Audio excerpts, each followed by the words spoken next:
Apa ya? Apa? Oke.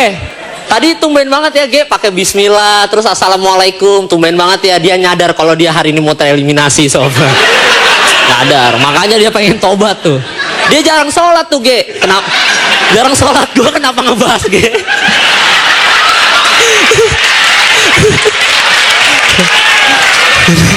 Ini pasti efek materi gua narkoba ini. Pasti ini, mabuk juga kan gua. Oke lah, oke kita agak serius sedikit ya. Kita serius sedikit ya. Serius. Jadi gini nih friend. Gue itu sebenarnya sebagai orang Arab gitu ya, gue seneng banget jadi orang Arab gitu daripada jadi orang Jakarta, karena orang Arab itu nggak gampang kepanasan ya kan. Lain kalau orang Jakarta suka ngeluh, oh Jakarta ini panas ya, Jakarta ini panas gitu, manja, kampungan ya kan. Kampungan. Orang Arab itu nggak gitu. Kita terbiasa hidup di gurun pasir, jadi biasa panas gitu kan. Tapi ada satu nggak enaknya jadi orang Arab, friend.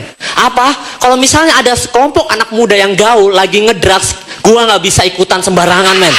Ya, setiap gua mau ikutan, bro, gua mau ikutan ngedrugs dong.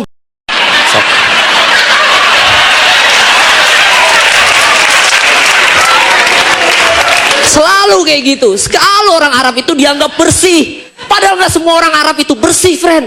Gue ini kotor loh.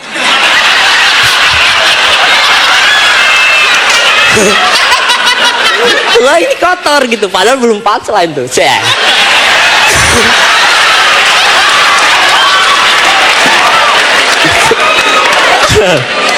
Gue ini kotor loh. Gue doyan ngobat paracetamol, amoxicillin, ambroxol, kurang garang apa lagi coba. Gua kalau dikasih heroin sama kokain kagak bakalan mabuk sob. Coba nelan paracetamol aja satu, kluk, asik. Kalau mau bikin gua mabuk gak usah repot-repot, beliin aja paracetamol, gua juga udah mabuk gitu.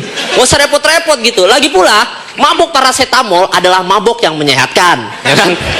Sedangkan mabuk narkoba adalah mabuk yang mematikan. Gua yang bego apa semua orang udah pada tahu ya.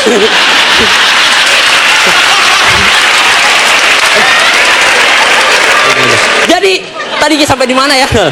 Mabuk paracetamol adalah mabuk yang menyehatkan ya kan? Mabuk narkoba adalah mabuk yang mematikan gitu. Dan ada efek-efek kalau misalnya lu ada seorang pemakai itu nggak bener men, karena tubuh lu akan nggak sehat gitu. Kayak efek pertama kalau misalnya lu adalah seorang pemakai narkoba, lu akan mengalami sama yang namanya mati rasa sob. Jadi walaupun lu dicubit atau dipukul sekeras apapun, lu nggak bakal ngerasain sakit.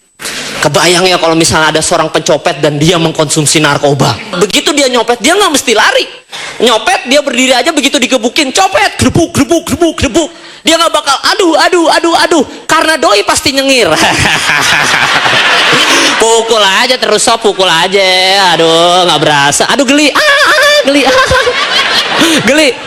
Udahan sob, udahan mukulnya, udahan. Ya udah, aneh cabut dulu ya, bawa dompetnya. Ciao, yuk mari. Dan coba bayangkan juga kalau misalnya ada seorang petinju dan dia juga mengkonsumsi narkoba. Karena di saat musuh lu lagi berusaha payah mengalahkan lu masih bisa nyantai, lu masih bisa sambil BBM-an. Bahkan lu masih bisa nelpon cewek lu. Ya sayang, ya dia lagi di arena tinju sayang. Iya, wah ini lagi pertandingan sayang. Ya dia mukul aja nggak sakit. Aduh, set. Begitu ngelihat, matiin handphone, udah ansop mukulnya, udah capek, capek, gila lu sakti banget men. Oke, keduprak, 7, 8, 9, 10, juara, wow.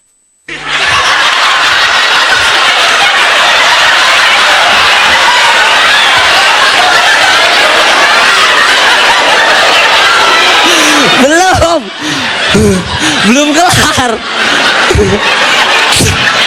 Dia menang gara-gara narkoba ya, dan akhirnya dia juga ketangkep gara-gara narkoba. Syukurin. Dan syukurin juga Kemal, ternyata penonton tidak ketawa. Yuk kita lanjut lagi.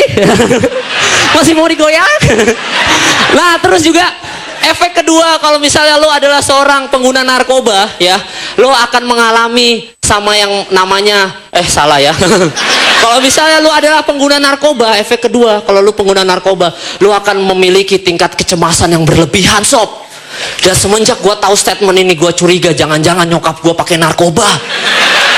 Karena setiap pulang malam gue selalu gitu. Kamu itu dari mana sih? Mama telepon gak diangkat, SMS gak dibalas, BBM gak dirit. Kamu itu dari mana? Mama makin narkoba ini aku rasain. Gila, mama cemas berlebihan ini. Sebentar mama, unit narkoba masuk, unit narkoba. Tolong ditangkap mama saya, dia cemas berlebihan unit narkoba. Akhirnya nyokap gue ditangkap, jepret, set. Belum. Parah ya. Terus juga gue curiga sama pacar gue, men. Pacar gue itu posesif banget. Gue curiga jangan-jangan dia makin narkoba juga itu orang. Dia kalau marah-marah, kamu tuh dari mana? Udah telat jemput aku, kamu pasti habis selingkuh ya? Enggak, sebentar sayang. Unit narkoba masuk, unit narkoba. Tolong ditangkap pacar saya, dia cemas berlebihan. Set, pacar gue ditangkap, jepret. Begitu gue balik, set, ini motor gue kemana ya? Perasaan tadi kan ada di sini. Aduh, kemana ya? Mas, lihat motor saya nggak mas? Enggak, sebentar. Unit narkoba masuk, unit narkoba.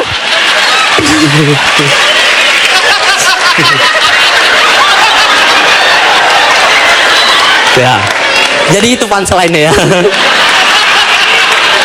Terus apa lagi ya? Oh ya, dan masih banyak lah pengguna-pengguna narkoba yang lain itu efek sampingnya kayak misalnya pengguna narkoba itu akan takut sama air gitu ya. Lu harus patut curiga juga kalau misalnya ada temen lu yang ternyata misalnya lu lagi holiday ke pantai, begitu lu main air, terus ada temen lu yang wits, hati-hati air, wits, woi, hati-hati air, woi, itu pasti pakai narkoba itu, pasti. Nggak ada orang takut kayak gitu, woi, nggak ada, itu pasti pakai narkoba. Terus yang paling terakhir adalah kalau misalnya pemakai narkoba akan membuat lu menjadi cadel, men. Gua nggak bohong, jadi cadel. Berarti hati-hati kalau misalnya ada temen lu yang cadel di sini, atau yang tadinya nggak cadel tapi sekarang jadi cadel, lu patut curiga, men. Misal lu ajak ngobrol, bro, dari mana bro? Kenapa? Dari mana? Coba lu ngomong R, L. Oke. Unit narkoba masuk, unit narkoba. Tolong ditangkap karena ada yang cadel unit narkoba. Sekian dari gua, Kamal Palevi. Terima kasih.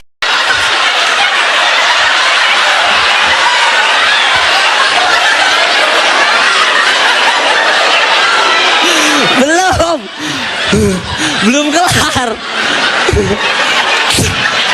Dia menang gara-gara narkoba ya. Dan akhirnya dia juga ketangkep gara-gara narkoba. Syukurin. Dan syukurin juga Kemal, ternyata penonton tidak ketawa. Yuk kita lanjut lagi. Masih mau digoyang? Nah terus juga efek kedua kalau misalnya lo adalah seorang pengguna narkoba ya, lo akan mengalami sama yang namanya salah ya. Kalau misalnya lu adalah pengguna narkoba, efek kedua, kalau lu pengguna narkoba, lu akan memiliki tingkat kecemasan yang berlebihan, sob. Dan semenjak gua tahu statement ini, gua curiga jangan-jangan nyokap gua pakai narkoba. Karena setiap pulang malam gua selalu gitu. Kamu itu dari mana sih? Mama telepon gak diangkat, SMS gak dibalas, BBM gak dirit. Kamu itu dari mana? Mama pakai narkoba ini aku rasain. Gila, mama cemas berlebihan ini. Sebentar mama, unit narkoba masuk, unit narkoba. Tolong ditangkap mama saya, dia cemas berlebihan unit narkoba. Akhirnya nyokap gue ditangkap, jepret, set. Belum. Parah ya. Terus juga gue curiga sama pacar gue, men. Pacar gue itu posesif banget. Gue curiga jangan-jangan dia makin narkoba juga itu orang. Dia kalau marah-marah, kamu tuh dari mana? Udah telat jemput aku, kamu pasti habis selingkuh ya? Enggak, sebentar sayang. Unit narkoba masuk, unit narkoba. Tolong ditangkap pacar saya, dia cemas berlebihan. Set, pacar gue ditangkap, jepret. Begitu gue balik, set, ini motor gue kemana ya? Perasaan tadi kan ada di sini. Aduh, kemana ya?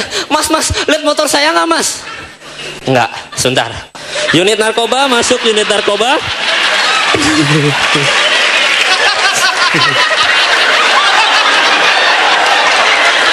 Ya, jadi itu punchline-nya ya. Terus apa lagi ya? Oh ya, dan masih banyak lah pengguna-pengguna narkoba yang lain itu efek sampingnya kayak misalnya pengguna narkoba itu akan takut sama air gitu ya. Lu harus patut curiga juga kalau misalnya ada temen lu yang ternyata misalnya lu lagi holiday ke pantai, begitu lu main air, Terus ada temen lu yang, wits, hati-hati air, wits, woi, hati-hati air, woi. Itu pasti pakai narkoba itu. Pasti, nggak ada orang takut kayak gitu, woi, nggak ada, itu pasti pakai narkoba. Terus yang paling terakhir adalah, kalau misalnya pemakai narkoba akan membuat lu menjadi cadel, men. Gua nggak bohong, jadi cadel. Berarti hati-hati kalau misalnya ada temen lu yang cadel di sini, atau yang tadinya nggak cadel tapi sekarang jadi cadel, lu patut curiga, men. Misalnya lu ajak ngobrol, bro, dari mana bro? Kenapa? Dari mana? Coba lu ngomong R, L. Oke. Unit narkoba masuk, unit narkoba tolong ditangkap karena ada yang cadel unit narkoba. Sekian dari gua, Kamal Palevi, terima kasih.